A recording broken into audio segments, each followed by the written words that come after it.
जैसे कि आपको मालूम है कि उत्तराखंड में, उत्तर प्रदेश, उत्तराखंड और पंजाब में 2027 में विधानसभा चुनावों की सरगर्मियां अपने अंतिम दौर में। राजनीतिक पार्टियों ने अपने प्रत्याशियों की चयन की तैयारी कर ली है।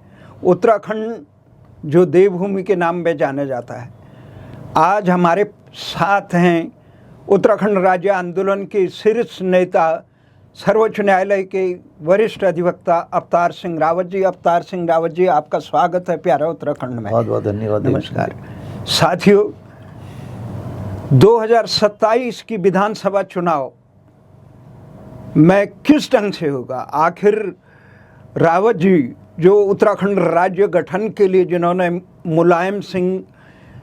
राव मुलायम के दमन सहा, उसके बाद तमाम सरकारों के दमन, यहाँ पर 6 साल तक उत्तराखंड राज्य आंदोलन गठन के लिए जंतर मंतर पे उन्हीं के नेतृत्व पे यहाँ पे धरना, जिसमें सैकड़ों प्रदर्शन, सैकड़ों गोष्ठियाँ और गिरफ्तारियाँ हुई, वो राज्य आंदोलन के तमाम केंद्र बिंदु था। आखिर क्या ऐसी मजबूरी रही कि 26 साल बाद, 27 साल बाद आप इस चुनाव को किस तरफ से देखते हैं? देव सिंह जी, बहुत हमें क्योंकि जैसे आपने परिचय दिया है और ये कहा है कि हम लोगों ने काफ़ी संघर्ष किया कि उत्तराखंड एक अलग राज्य बने, उसका विकास हो, सर्वांगीण विकास हो, हर फील्ड में, चाहे शिक्षा हो, रोजगार हो, सब उन्नति हो।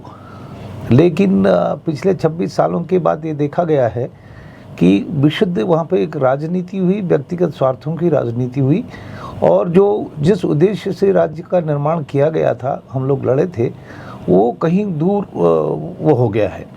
अब लगता है कि वहाँ उत्तराखंड की ये समय हो गया। 26 साल का समय बहुत लंबा समय होता है। अब उत्तराखंड की जनता को भी ये सोचना चाहिए कि जिस राज्य में उनकी भी भागीदारी रही, आंदोलन किया, और वो राज्य कुछ भटक सा गया है, तो ये 27 का चुनाव एक बहुत बड़ा चुनाव उनको लेके चलना चाहिए, ताकि जो चीज़ें इस 26 साल में जितनी विकृतियां हमारी राजनीतिक माहौल में आई हैं, उन विकृतियों को कैसे दूर किया जाए। तो मेरा तो ये मानना है कि पहले वहाँ की जनता को जागरूक होना पड़ेगा कि जो लोग ईमानदार हैं और जो लोग पढ़े लिखे हैं, अब पढ़े लिखों को अभी ज़माना है, पढ़े लिखे लोगों का राजनीति में आना बहुत आवश्यक है, ईमानदार लोग उसमें आए, तो तब अगर ये शुरुआत अगर जनता खुद अपने हाथ में ले, तो हमें पूरी उम्मीद है कि जिस उद्देश्य से राज्य का निर्माण हुआ था, वो आगे जाके आने वाले वर्षों में। बहुत सही कहा रावत जी ने कि जिस पीड़ा को लेकर, जिस दर्द को लेकर, जिस सपने को लेकर उत्तराखंड राज्य गठन आंदोलन में उन्होंने संघर्ष किया था, हजारों उत्तराखंडियों ने संघर्ष किया, वो जन आकांक्षाएं अभी साकार में, जैसे राजधानी गैरसैंण का हो, भू कानून का हो, वहाँ के लोगों को रोजगार का मामला हो, चाहे परिसंपत्तियों का मामला हो, इसी तमाम, और वहाँ जो भ्रष्टाचार, जो पूरे संस्थानों में भ्रष्टाचार हो रहा है, उसको करीब से रावत जी ने देखा, क्योंकि वो तिवारी जी के शासनकाल में उत्तराखंड के अतिरिक्त महाधिवक्ता भी रहे, उसके बाद हरीश रावत जी के कार्यकाल तक रहे। वो नैनीताल उच्च न्यायालय के बार काउंसिल के अध्यक्ष भी रहे उत्तराखंड के। इसके साथ वो कालाढूंगी में के निवासी हैं, जो नैनीताल लोकसभा क्षेत्र में ही है, उसके समीप में है। तो ये वर्षों से नैनीताल के उस कालाढूंगी क्षेत्र में रह रहे हैं। इनकी शिक्षा दीक्षा पूरे नैनीताल ग्रामीण क्षेत्र से, उत्तराखंड के ग्रामीण, सुदूर ग्रामीण क्षेत्र से होने के साथ साथ इन्होंने नैनीताल में बीएससी MA तक नैनीताल में किए। उसके बाद दिल्ली विश्वविद्यालय में इन्होंने MA और कानून की LLB यहाँ से की। LLM करने के बाद ये दिल्ली यूनिवर्सिटी में ये जो इंटरनेशनल स्टूडेंट यूनियन के जो अंतर्राष्ट्रीय छात्र संघ हैं उसके भी अध्यक्ष रहे। ये कांग्रेस के तत्कालीन नेता BP सिंह के भी काफ़ी करीब रहे, राजीव गांधी के भी काफ़ी करीब रहे। और उत्तराखंड का कोई भी ऐसा भ्रष्टाचार का आंदोलन चाहे स्टडिया प्रकरण में हो, ये हाई कोर्ट तक ले जाने में ये रहा। उसके बाद जिस प्रकार से उत्तराखंड में हरीश रावत की सरकार को अपदस्थ करने का काम किया गया, तो उस सरकार को भी हाई कोर्ट और सर्वोच्च न्यायालय से भी मजबूती के साथ अपना पक्ष रखने में भी रावत जी बखूबी से कामयाब रहे। इन तमाम चीज़ों को देखते हुए जिन पीड़ा को लेकर इन्होंने आंदोलन किया था, उस समय हमने देखा है कि मुलायम सिंह की रैली में एकमात्र ऐसे नेता आंदोलनकारी थे जिन्होंने अकेले अपने दम पे उस दिल्ली में आयोजित मुलायम सिंह की रैली में मुलायम सिंह के विरोध करने का काम किया। हमने जंतर मंतर पे देखा किस प्रकार से धरना उठाने के लिए पुलिसिया दमन में लाठी चार्ज करते हुए पार्क होटल तक रावत जी और अन्य आंदोलनकारियों को ले गए। तो ये आंदोलन की जो पीड़ा उनके दिल में है और उस पीड़ा को वो हिमाचल के परमार की तरह उत्तराखंड को एक दिशा देने का काम कर रहे हैं। इसीलिए एक सफल अधिवक्ता, देश के वरिष्ठ अधिवक्ता होने के बावजूद वो अपने मातृभूमि में जो बदहाली और कुव्यवस्था और भ्रष्टाचार प्रदेश में संचालित है उसको दूर करने के लिए इस समय कमर कसे हुए हैं।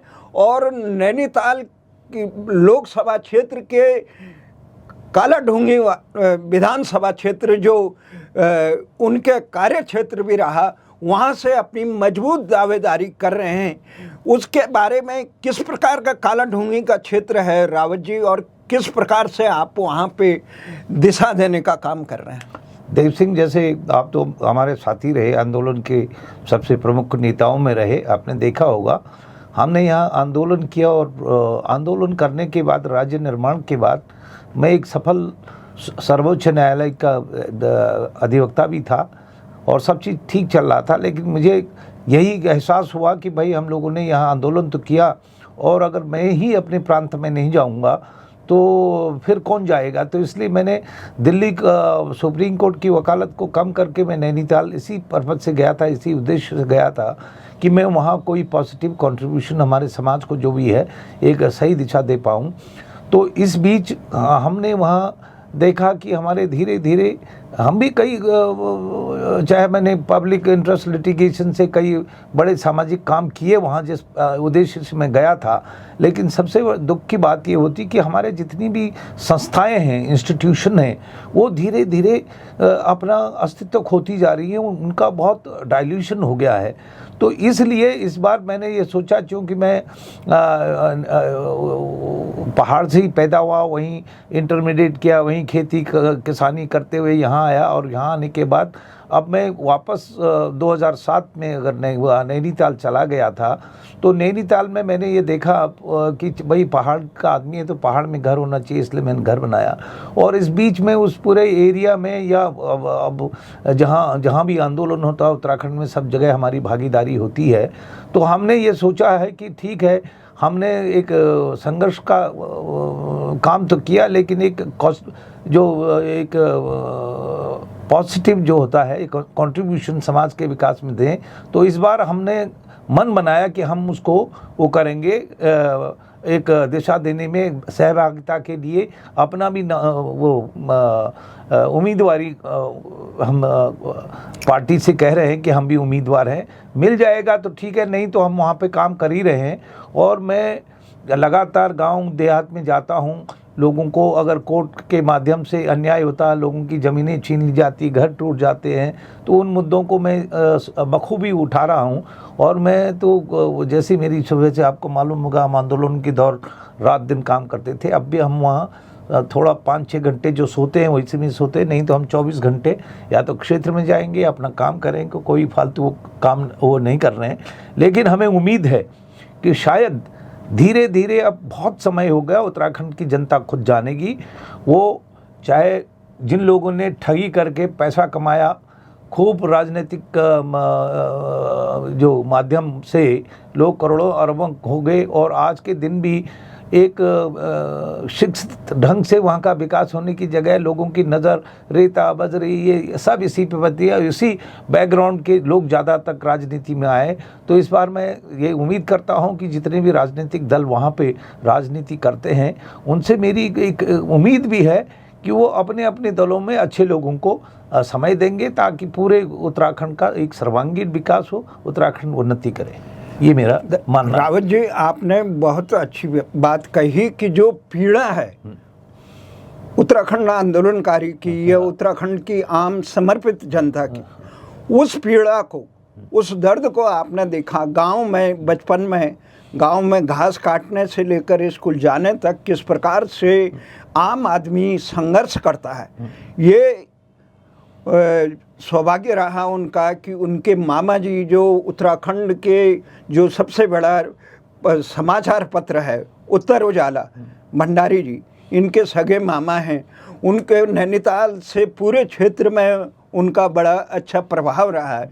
उसके साथ उन्होंने उत्तराखंड आंदोलन में, उत्तराखंड जनता आंदोलन संचालन समिति के केंद्रीय संयोजक होने के साथ साथ उन्होंने इस पार्टी को मजबूत करने के लिए उत्तराखंड जन संघर्ष मोर्चा, जिसमें पूर्व सैनिक से लेकर उत्तराखंड की महिला आंदोलनकारी संयुक्त संघर्ष समिति, महिला मंच से लेकर पूर्व सैनिक और अर्धसैनिक संगठन को जोड़ा, जिसमें 18 जनरलों तक सड़क पे उतारने का काम किया।